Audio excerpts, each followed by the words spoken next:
Hedhja poshte e mashtrimeve rreth prejardhjes së albanëve shqiptarëve në Europën juglindore që mohojnë autoktonin.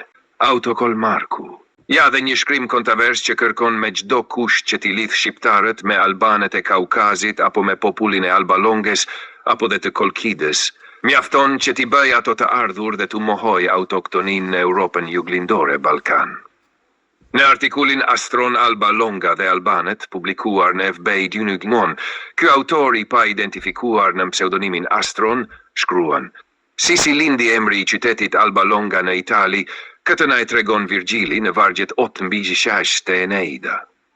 Në këtë fragment ai tregon se pasi Enea mbërrin pranë fiseve latine në kërkim të vendbanimit të ri, në ëndër i shfaqet perëndia e lumit Tiberinus dhe i thot se ti do të ndërtosh qytetin aty ku do të gjesh një dos të bardhë, e cila qëndron shtrirë me 30 derkuqe të bardhë.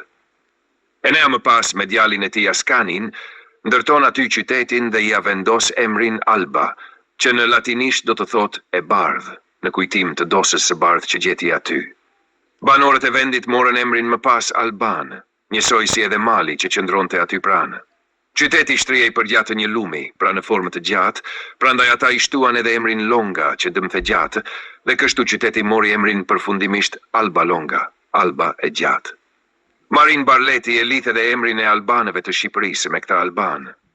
Në faqen kërrëqas të libri Historia e Skënderbeut, ai shprehet: Arbrit e kanë zanafilën e tyre nga albanët, popujt e motshëm e të ditur të Italisë, të cilët kanë banuar edhe një pjesë të Kolkides. Tu e ka fjalën për albanët e Kaukazit. Ma merr mendja se prej këtyre rrjedh edhe gjuha arbërore. Ky autor më pas shkruan: Trog Pompei, historian romak i shekullit të prës, thot se zanafilla e albanëve të Kaukazit është italike, sepse pohon ai albanët ndoqën nga pas Herkulin kur ai u largua nga Italia, pasi kishte kryer detyrën për të ruajtur lopët e Gjerionit. Ai kishte kulotur ato lopë në malin alban pranë Albalongas dhe aty ishte njohur me banorët. Pra me këtë fragment, Barleti i sjell albanët e Shqipërisë si koloni nga Kaukazi. Duke qenë se Kolkida është pranë albanëve të Kaukazit, një mundësi është se Albanopoli të jetë themeluar edhe nga kolonët Kolkidas, që për romakët njiheshin si alban. Madje edhe Ulqini thuhet se është themeluar nga Kolkidasit. Historianët romak Tit Livi dhe Plini i Vjetër thonë se Ulqini quhej Kolkinium dhe është themeluar nga kolonët e ardhur nga Kolkida, që te grekët antik njihej si Kolkis. Mundësia e tretë është se shqiptarët të mos kenë lidhje fare me albanët e këtyre kolonive, por të kenë ardhur nga trojet Iliro-Dardane dhe janë vendosur pikërisht në ish teritoret e këtyre albanëve dhe të kenë marrë pastaj emrin e vendit. Albanët origjinal mund të jenë larguar nga vendi pas pushtimeve slave e bulgare dhe tua kenë lënë vendin arbërve e slavëve, ose janë asimiluar në këto dy popuj. Në fakt nuk ka asnjë fakt që albanët e përmendur nga Ptolemeu të kenë qenë fis i lirë, sepse ata nuk shfaqen në asnjë hartë apo shkrim para pushtimit romak. Mund të kenë qenë edhe koloni romake nga Kolkida a Albalonga. Claud Ptolemeu thot: te albanët shtrihet Albanopoli dhe nuk thot askund se ata ishin fis i lirë. Ata nuk përmenden më nga asnjë autor tjetër në histori dhe kjo është një enigme e madhe. Pretendimet e këtij pseudohistoriani në maskën Astron janë të pabaza dhe anti-shqiptare, pasi ky mohon autoktoninë e shqiptarëve në Ballkan, duke u mbështetur në mitin e Albalongas, albanëve të Kaukazit dhe spekulime të tjera për themelimin e Ulqinit nga Kolkidasit. Pretendimi se shqiptarët e sotëm rrjedhin nga albanët e Kaukazit ose nga kolon të ardhur nga Italia, nga Albalonga, është një pseudoteori e rrezikshme, e cila nuk mbështetet në asnjë provë gjuhësore, historike apo arkeologjike, dhe përfaqëson një përpjekje për të minuar autoktoninë e shqiptarëve në Ballkan. Miti i Albalongas dhe gabimi onomastik. Virgjili, në Eneida, libri jetë, vargjet Gjigj dhe Qase Tutje, rrëfen një mit ku heroi trojan Enea, gjatë kërkimit për vendbanim, takon perëndinë e lumit Tiberinus, i cili i tregon se do të themelojë qytetin aty ku do të shohë një dosë të bardhë me 30 derkuqe. Këtij vendi, Enea i vë emrin Alba, që në latinisht do të thot e bardhë, Albus Aum, dhe për shkak të vendodhjes përgjatë një lumi, i shtohet edhe Longa e gjatë. Ky është një mit themelues romak, jo një burim historik i besueshëm. Emri Alba nuk ka lidhje me albanët e Ballkanit, përveç ngjashmërisë së rastësishme fonetike. Të përdoresh kësi provë etnogeneze është një keq interpretim me qëllim të caktuar politik. Herkuli nuk përmendet në Iliada apo Odisen si pjesëmarrës në luftën e Trojës.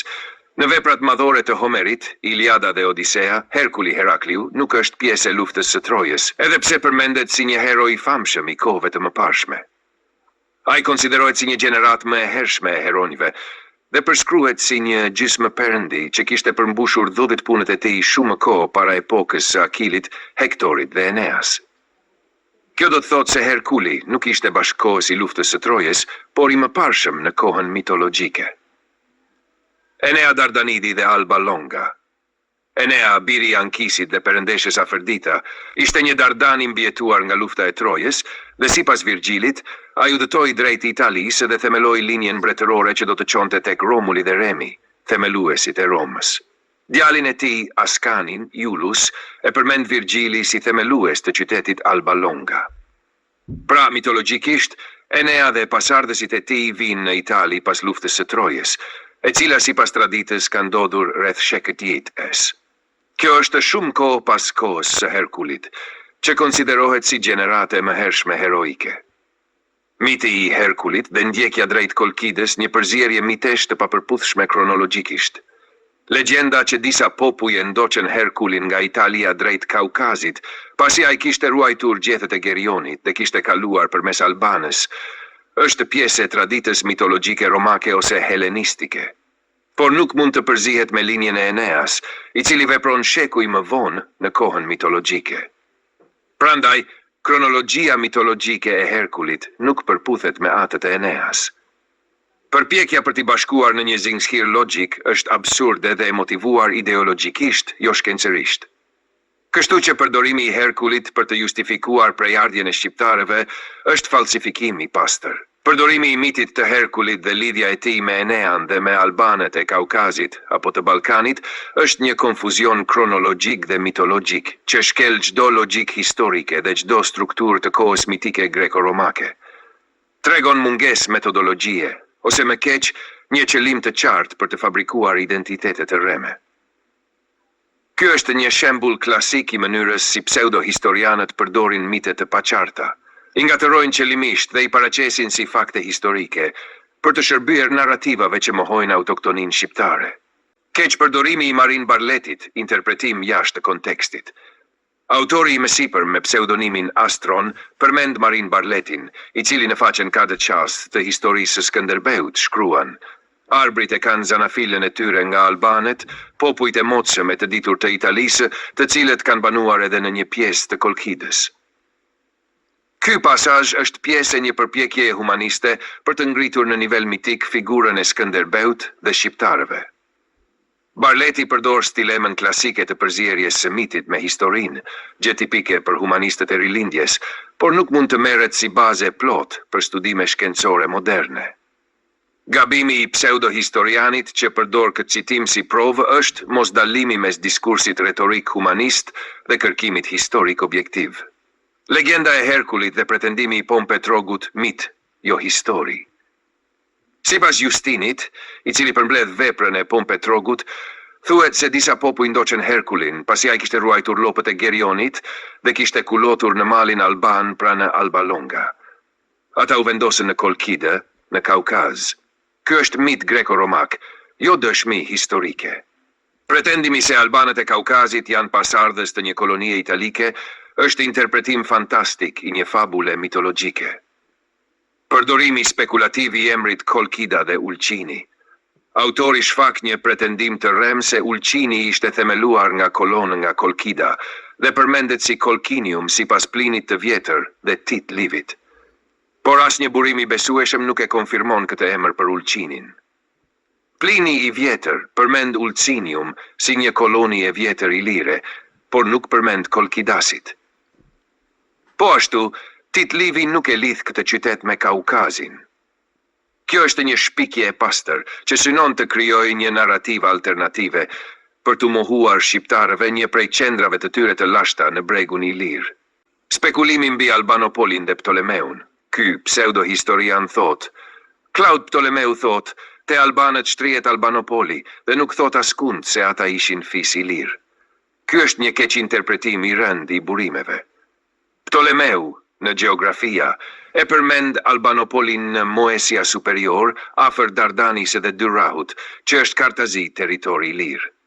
Fakti që ai nuk e thot shprehimisht fis i lirë, nuk përjashton përkatësinë e tyre, pasi ai nuk përmend etnitete sistematikisht për çdo qytet.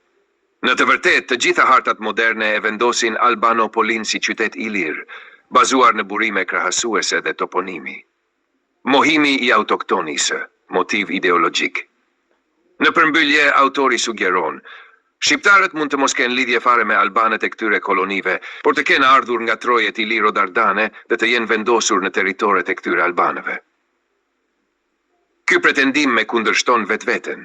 Nga njëra anë mohon autoktoninë e shqiptarëve, nga ana tjetër pranon se kanë ardhur nga troja iliro-dardane, pra janë ilirë, çka përbën autoktoni në Ballkan. Por më keq akoma është pretendimi që shqiptarët zun vendin e albanëve origjinal. Kjo është një përshkrim nacionalist slavo-bizantin, i shek. Gjenas Vix e përdorur nga propagandistët serbë për të legjitimuar dëbimin e shqiptarëve nga Kosova dhe Macedonia. Kjo tezë është e bazuar në mite dhe legjenda, Virgjili, Herkuli. Mund të ketë vetëm vlerë mitike, por më e keqja është se ajo është e përpunuar përmes interpretimesh të deformuara të burimeve. Barleti, Ptolemeu, e mbështetur nga spekulime gjeografike të paqena, Ulcini, Colcinium, dhe shërben për të justifikuar mohimin e autoktonisë së shqiptarëve. Ajo është shkencërisht e pabesueshme, metodologjikisht e diskredituar dhe politikisht e rrezikshme. Shënim. Atje ku do të leksoni apo dëgjoni termat grek, gjuhë lashtë greke apo greqishte homerike, këto terma janë në përdorim pas shekullit të nesër, më parë nuk kanë ekzistuar si terma etnike e kulturore. Astron, Alba Longa dhe Albanët, Facebook, po aty. Virgjili, Eneida, libri vdisheshtyja shishastëbes për themelimin mitik të Alba Longa. Homer, Iliada dhe Odisea, përmendje të Herkulit si heroi së kaluarës, jo pjesëmarrës në luftën e Trojës. Virgjilida, librat vjetë, për themelimin e Alba Longa nga Ascaniumi, djali i Eneas. Marin Barleti, historia e Skënderbeut, përkth Stefan Prifti, Tiran, toena 2005, ky për të qas. Justinus Epitome Historiarum Philippicarum, përmbledhje Trog Pompei, libri për mitin e Herkulit dhe Kolkidasit. Pliny the Elder, Naturalis Historia, libri thej Fëjvincishes, nuk përmendet askund që Ulcin kuhej Colcinium. Claudius Ptolemaeus, Geografia, libri 3 noqto Jume. A Short History, New York, NYU Press, 1997, Q65-68. Kolmarku, Itali.